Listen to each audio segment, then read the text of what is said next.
오늘 우리는 에스더기를 읽었습니다. 제1성서의 에스더기는 역사적으로 참 많은 논란거리였던 성서이고 또 잘 펼치지 않는 성서입니다. 에스더기에는 야훼라는 단어를 비롯해서 하나님을 지칭하는 단어가 전혀 등장하지 않는 그런 성서였기 때문이었을까요? 서구의 교회 개혁의 대표 주자였던 루터는 에스더기가 성서 정경에 포함되지 않았더라면, 차라리 에스더기가 존재하지 않았더라면 좋았을 것이라고 평하기도 했습니다. 그 내용에 이교도적인 것들이 많이 담겨 있고 또 유대교 중심적인 내용이 다분하기 때문이었습니다. 오늘날에도 에스더기는 잘 선포되지 않는 성서 중에 하나입니다. 에스더 왕후가 멸망 직전에 놓인 민족을 살리기 위해서 죽으면 죽으리라며 결의한 것을 3.1절 기념 예배에서 항일 독립에 기여한 기독교인의 신앙을 기리면서 에스더기를 펼치는 정도입니다. 우리 향림 강단에서 언제 에스더기 본문으로 하늘뜻 펴기를 했는지 뒤적여 보니 3년에 한 번씩 읽혀졌습니다. 아시는 것처럼 우리는 성서 정과에 맞춰서 주일 예배 하늘뜻 펴기 본문이 정해지다 보니 그렇게 3년마다 한 번씩 에스더기를 읽게 된 것인데, 우리 교회는 비교적 이 성서를 그렇게 외면하지 않은 것 같습니다. 성서 정과에 맞춰 하늘뜻 펴기 본문을 정하는 것의 장점이 이와 같이 성서를 고루 읽게 된다는 점입니다. 오늘 3년의 공전 주기에 맞춰 읽게 된 에스더기를 조금 반갑게 맞이하면서 정경화된 66권 성서 안에 자리한 에스더기의 존재를 조금 자세히 살펴보겠습니다. 먼저 에스더기의 배경을 살펴보겠습니다. 제1성서에서 에스더기는 역사서에 해당합니다. 하나님의 뜻으로 보는 이스라엘 역사서는 사무엘기, 열왕기, 역대기에 이어서 에스라기, 느헤미야기, 그리고 에스더기로 구성되어 있습니다. 전반부 세 권 사무엘기와 열왕기와 역대기는 이스라엘 왕조 국가로서 이스라엘이 생성되고 다윗과 솔로몬 왕조 때 전성기를 누리다가 남유다와 북이스라엘로 분열되기까지 역사가 담겨져 있고, 그 뒤에 이어지는 에스라기와 느헤미야기 그리고 에스더기는 분열 왕국 이후에 아시리아와 페르시아에 의해서 이스라엘 왕조가 패망하고 포로로 끌려갔다가 페르시아 정책에 따라서 이스라엘이 본국으로 귀환하여 나라를 재건하는 역사가 담겨져 있습니다. 그러니까 에스더기는 이스라엘 포로기 때, 더 자세히는 이스라엘이 본국으로 귀환하고 나라를 재건할 때 그 시기의 성서임을 우리가 알 수 있습니다.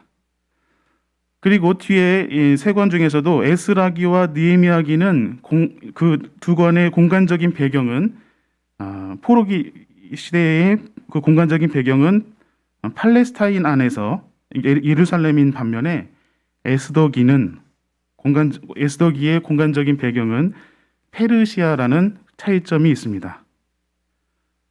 귀환할 때 미처 또는 어쩔 수 없이 귀환하지 못하여 페르시아에 머물러 있는 이스라엘 포로민들의 이야기가 바로 에스더기입니다.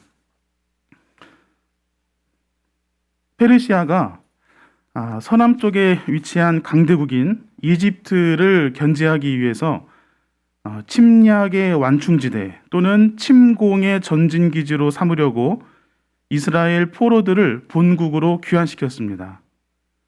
페르시아 귀환 정책에 적극적으로 반응하고 본국으로 돌아간 포로민들은 약 20%에 불과하고, 나머지 포로민들은 페르시아에 잔존하거나 동서남북 사방으로 퍼져서 흩어져 살게 되었는데 80%에 해당하는 흩어져 사는 이스라엘 포로민 공동체를 일컬어 디아스포라 공동체라고 하지요. 당시에 넓은 지역에 걸쳐서 흩뿌려진 사람들이라는 뜻으로 디아스포라를 이해하고 있습니다.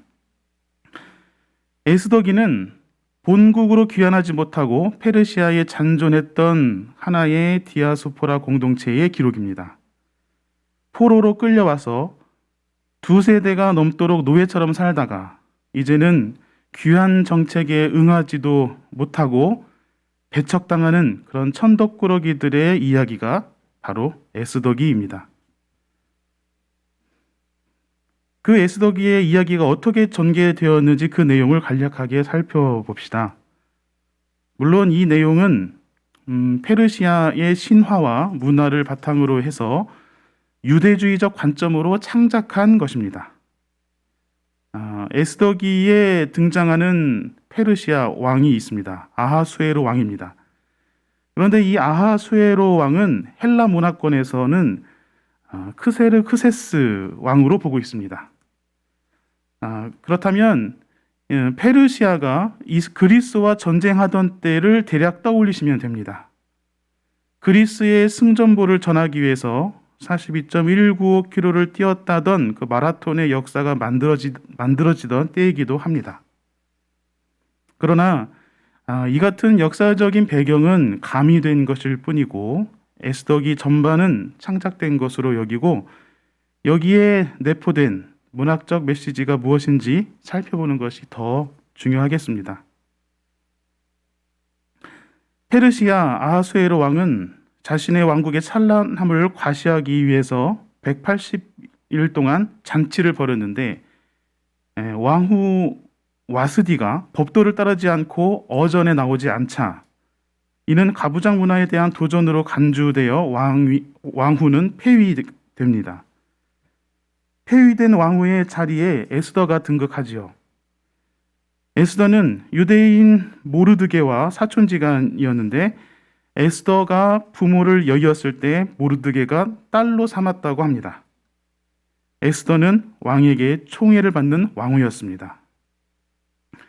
한편 아하수에로 왕에게는 하만이라는 신하가 있었는데 하만은 이 모르드게를 괘씸하게 여겼습니다.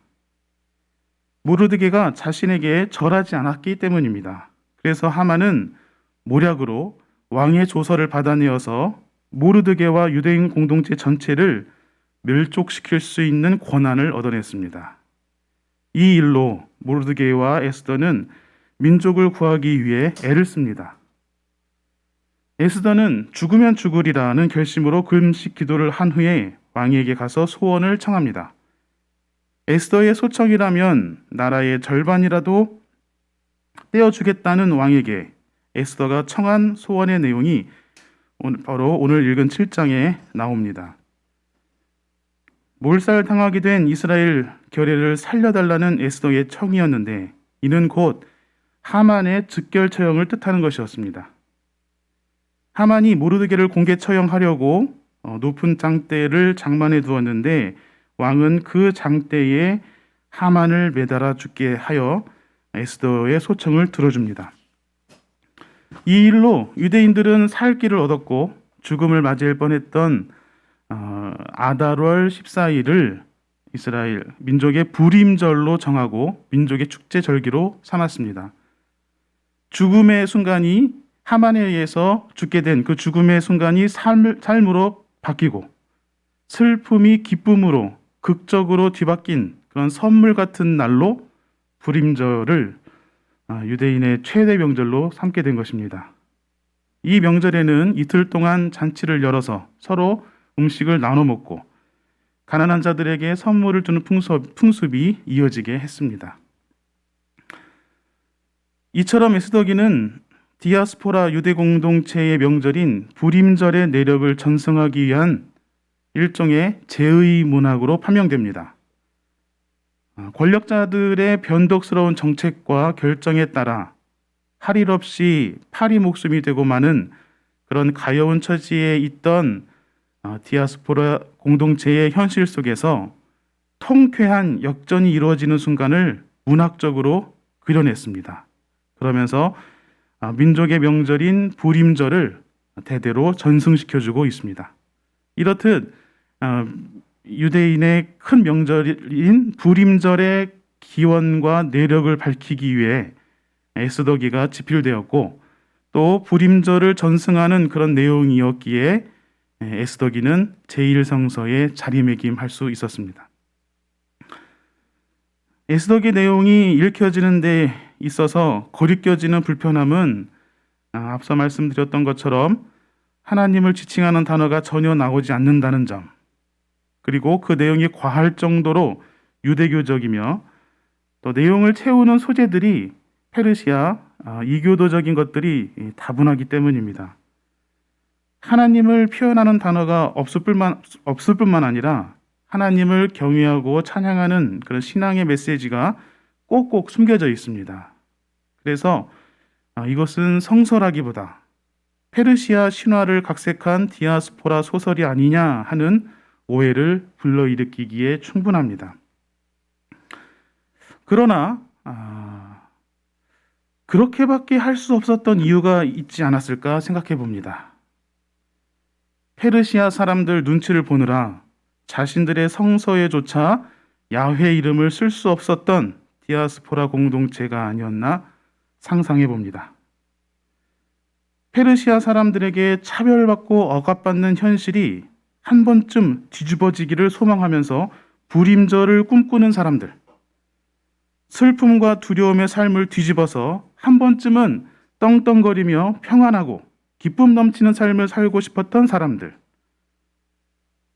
부림절은 그들의 간절한 소망의 표상이었습니다. 페르시아에서는 신년에 부르라는 주사위를 던져서 점을 치고 또 점치는 거에 따라서 선물을 나눠주는 축제를 벌였다고 합니다. 이 부림절은 그 부르에서 유래한 말인데 한 번쯤은 주사위를 던질 수 있는 주체가 되어보고 또 선물을 나눠 가질 수 있는 사람이 되고 싶어서 디아스포라는 에스더기를 전승한 것이 아닐까 생각됩니다. 우리 그리스도교는 자유와 해방을 향한 간절한 소망을 신앙으로 승화시키는 종교입니다. 그날에 하나님 나라가 도래한다는 종말 사상이 그 증거입니다.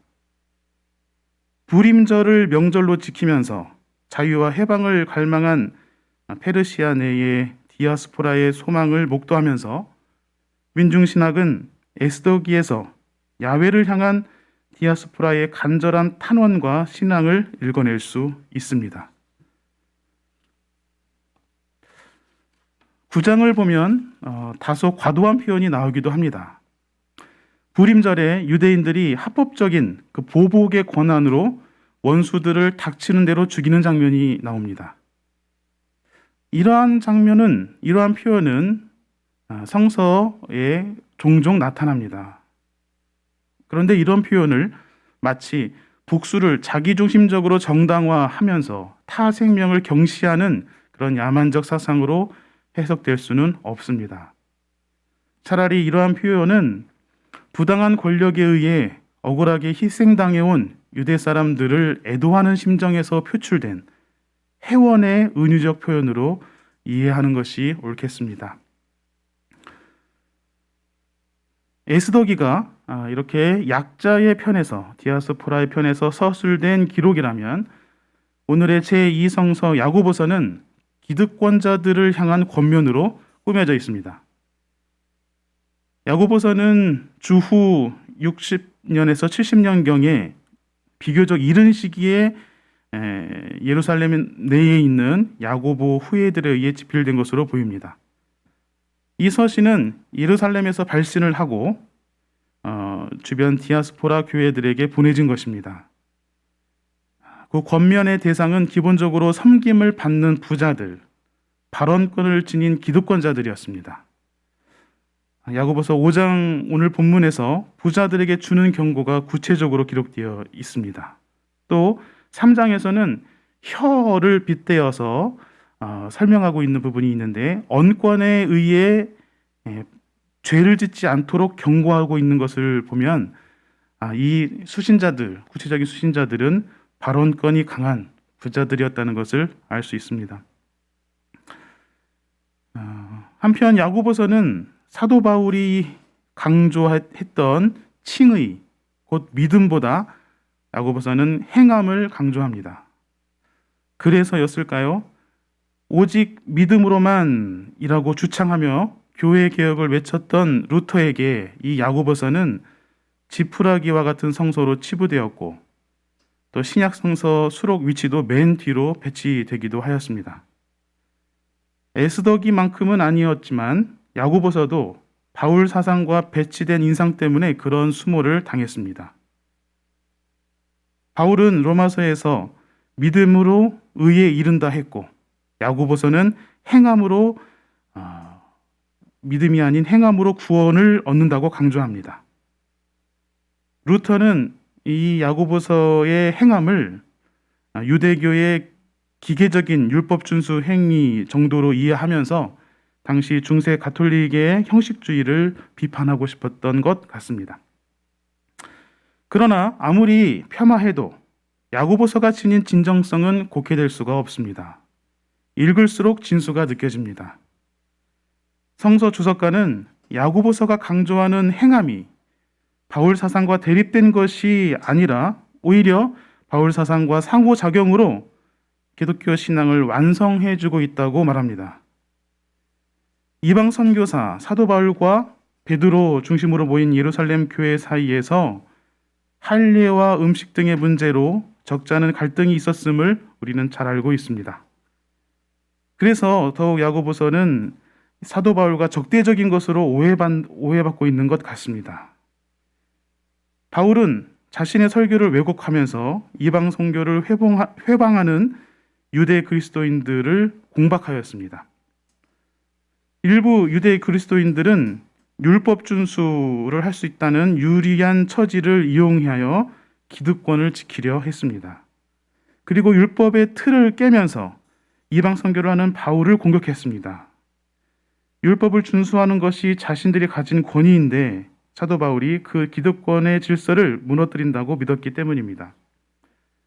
그래서 예루살렘 종교회의에서 바울의 사도권까지 부정했습니다.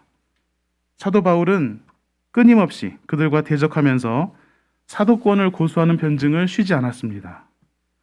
우리가 알고 있는 사도 바울의 서신서들 중에는 바울이 직접 집필한 것이 있는가 하면 바울의 후예들이 바울의 권위를 빌려서 쓴 것들이 있습니다. 이때 바울이 직접 집필한 것을 판별하는 기준 중에 하나는 그 서신서 안에 바울 자신이 사도권을 변증하는 대목이 있느냐 하는 것입니다. 이방 선교의 사도권을 부정하는 유대 그리스도인들의 그 고약한 비난을 일평생 안고 살았던 것입니다. 그만큼 바울에게 있어서 일부 유대 그리스도인은 비판의 대상이었고 그들처럼 형식적인 율법 준수가 아니라 마음의 할례와 같은 믿음 그리고 하나님으로부터 의롭다 하고 칭함을 받는 것이 더욱 중요하다고 가르쳤던 것입니다. 그리고 그의 가르침은 그의 이방 선교에서 필요 불가결한 것이었습니다. 그러면 바울과 달리 행함을 강조하고 있는 야고보서의 구체적인 수신 대상은 누구였을까요? 발언권 남용으로 약한 이들에게 상처 주는 죄를 범했던 교회 내 기득권자들이었습니다. 성서 주석가는 이들 역시 일부 유대 그리스도인일 가능성이 크다고 합니다. 바울의 첫 번째 선교 여행 시에 동행자 바나바와 함께 이방 지역 안디옥에서 가서 설교를 했습니다. 그때 바울의 설교를 예루살렘에서 간접적으로 전해 듣고 그 뜻을 곡해하며 교회를 어지럽히는 자들이 있었습니다. 말씀드렸던 대로 그들은 교회에서 발언권도 컸고 화려한 옷을 입고 금반지를 낄 수 있는 자들이었습니다. 야고보가 보기에 교회에 미치는 그들의 해악이 크다고 판단하여 디아스포라 온 교회들에게 이 야고보서 서신을 보내게 된 것입니다. 그들을 조심하라는 그런 메시지죠. 야고보서가 말하는 강조하고 있는 행함은 그 행함의 핵심은 바로 차별 없이 이웃을 사랑하는 것입니다. 기득권을 남용하면서 말로만 이웃을 사랑한다고 운운하지 말고 행함으로 그 믿음을 증명하고 완성하라고 가르치고 있습니다. 교회 내에 가난한 자들이 무시되고 그들의 경건과 신앙이 상실되는 현상을 극복하려는 그러한 노력이었습니다. 야고보서가 강조하는 행함은 사도 바울을 대적하는 것이 아니었습니다. 오히려 사도 바울을 일평생 괴롭혔던 교회 내의 일부 기득권자들이 야고보서가 내리는 경고의 대상이었습니다. 율법을 빌미로 태생적으로 권력을 이어받았으면서도 이웃사랑으로 책임을 다하지 못하는 유대 그리스도인들의 기득권 행사를 저격하는 것이었습니다. 오늘 마가복음서 38장 말씀에서도 이 기득권 행사가 눈에 띕니다. 바로 요한의 보고 내용 안에 그것이 있습니다. 예수의 이름으로 죽게 하는 자가 있기에 요한은 그러지 못하도록 막았다고 합니다. 왜 그랬나 보니 그가 우리를 따르는 사람이 아니었기 때문이랍니다. 우리를 따르는 사람을 분별해낼 수 있다면 우리 조직을 공고히 하고 효율적으로 일처리를 해낼 수 있을지도 모르겠습니다. 우리를 따르는 사람들을 따진다는 것은, 우리를 따르는 사람이 있고 없고를 따진다는 것은 이를테면 충성스레 따르는 사람과 한 발 빼고 따르는 사람을 구분하고 또 발빠르게 따를 수 있는 사람과 그렇지 못한 사람을 나누어서 구분짓는 것 아닐까요? 나누고 구분지어서 조직을 편성하고 권력의 상하관계를 형성하는 것으로 이어지지 않을까요? 이런 것들은 인간적인 차원에서 일면 필요한 일일는지도 모르겠습니다. 그러나 그러한 제자의 보고에 이어지는 예수의 대답은 하나님 나라의 차원에서 답변됩니다. 우리를 반대하지 않는 사람은 우리를 지지하는 사람이기 때문에 막지 말라고 말씀합니다.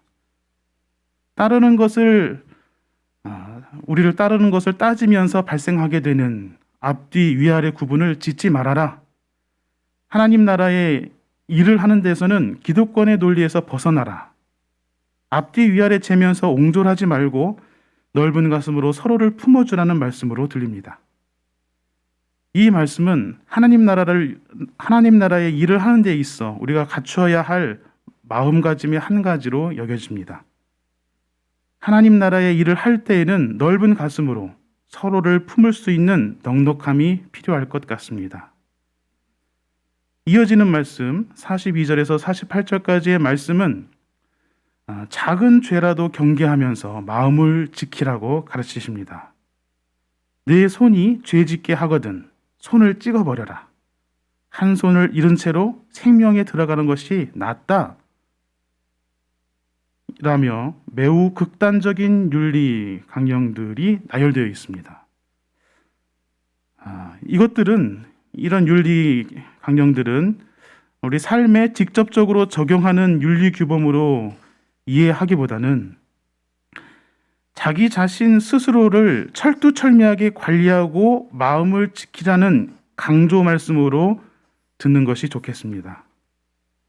하나님 나라의 일을 할 때 지녀야 할 품성은 함께하는 이들은 넓은 가슴으로 넉넉히 품어주되 자신의 죄에 대해서는 매우 엄격한 마음가짐이라고 할 수 있겠습니다. 이런 품성이라야 인간적인 기득권에 천착하지 않고 하나님 나라의 일꾼으로서 역할을 할 수 있겠다고 그렇게 예수님의 말씀을 이해해 봅니다.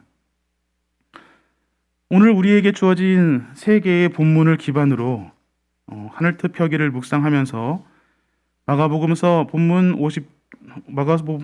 50절 후반부 구절을 요절로 선택했습니다.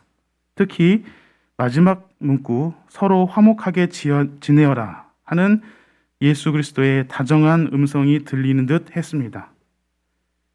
화목하게 지내라는 그리스도의 당부에 화답하기 위해서 우리는 조금 더 노력을 기울여야 하겠습니다. 때때로 원치 않게도 시행착오가 나서 우리 안에 갈등도 생겨나고 마음의 상처도 곧잘 덧나곤 합니다만, 그럼에도 우리를 하나의 공동체로 불러주시고 사랑의 띠로 엮어주신 하나님을 믿는 믿음 안에서 우리는 화목을 희망할 수 있다고 믿습니다. 화목하게 지내어라 하시는 그리스도의 음성이 우리 공동체 안에서 매 순간 다정한 메아리로 맴돌기를 기원합니다. 예수께서는 우리로 하여금 서로 화목하게 지낼 수 있게 하는 구체적인 방법에 대해서도 언급해 주셨습니다. 그것은 소금에 빗댄 어떤 것입니다. 하늘뜻 펴기 준비는 그 어떤 것, 소금에 빗댄 그것이 무엇인가 추적하는 것이었습니다. 우리 가운데 적용되면 우리로 하여금 화목하게 만들 수 있다는 그 소금의 그것이 무엇일까 하는 물음이었습니다. 예전에는 이 구절에서 소금의 짠맛에 집중했던 것 같습니다. 유일하게 짠맛을 내는 소금이 그 맛을 잃어버리면 간이 맞지 않을 텐데 이거 정말 큰일이다, 이런 생각으로 이 말씀을 읽었던 것 같습니다. 여기에 소금의 짠맛이 부패를 방지한다면서 그 짠맛의 의미를 부각시켰던 기억도 납니다. 그러나 이번에는 소금의 다른 특성에 주목해 봅니다. 녹는 특성입니다. 녹아야 짠맛도 나는 것이고 49절에 표현된 대로 녹아야 무언가를 절일 수도 있겠지요. 소금이 녹지 않는다면 그야말로 쓸데없는 것이 되고 맙니다. 소금은 녹기 때문에 비로소 소금일 수 있습니다. 소금이 녹아서 사라지지만 녹아 사라지는 까닭에 그 본연의 역할을 수행할 수 있습니다. 예수께서 우리 가운데 쳐두어야 할 소금에 빗댄 그 무엇이란 바로 녹는 것, 스스로 녹일 수 있는 능력이 아닐까 합니다. 스스로 낮아져서 하나님 나라의 일을 알뜰히 수행하는 사람은 소금과 같이 자기를 녹여서 본연의 짠맛을 내는 사람으로 비견할 수 있겠습니다. 우리 가운데 소금을 쳐두라는 예수님의 말씀은 우리들이 소금과 같이 스스로를 녹일 수 있는 사람이 되라는 말씀으로 들립니다. 그래서 소금이 본연의 짠맛을 내듯 우리에게 약속된 본연의 삶으로 곧 화목하게 지낼 수 있기를 바라신 것이라 믿습니다. 소금처럼 스스로를 녹인다는 것은 군림하는 권력을 탐하지 않는 것이라고 말할 수 있겠습니다. 생명의 권리를 빼앗긴 디아스포라 공동체에게는 하만이 점유했던 기득권을 빼앗아 되돌려 주어야 한다고 에스더기는 증언하고 있습니다. 한편 이웃사랑을 실천하지 않았던 유대 그리스도인들에게는 그들에게 주어진 기득권에 대한 책임을 다하라고 야고보서는 그들에게 경고합니다. 자기를 따르지 않는다는 이유로 축기를 막았던 제자 요한의 보고에서 기득권을 탐하는 의식이 엿보였습니다. 소금처럼 녹을 수 있는 성품을 훈련하는 것이 우리의 신앙 과제이겠습니다. 예수 그리스도께서 십자가를 지셨다는 것은 소금과 같이 자기를 녹인 가장 아름다운 신앙의 표본이겠습니다. 소금처럼 녹아서 우리에게 맡겨진 본연의 일을 수행해 나갈 수 있도록 위해서 힘써야 하겠습니다. 기도와 묵상, 이와 같은 예배 프로그램들을 통해서 또한 일상생활, 산제사 속에서 이 품성을 수련해 나가는 향리인 공동체, 그래서 늘 화목하게 지내는 교회이기를 빕니다.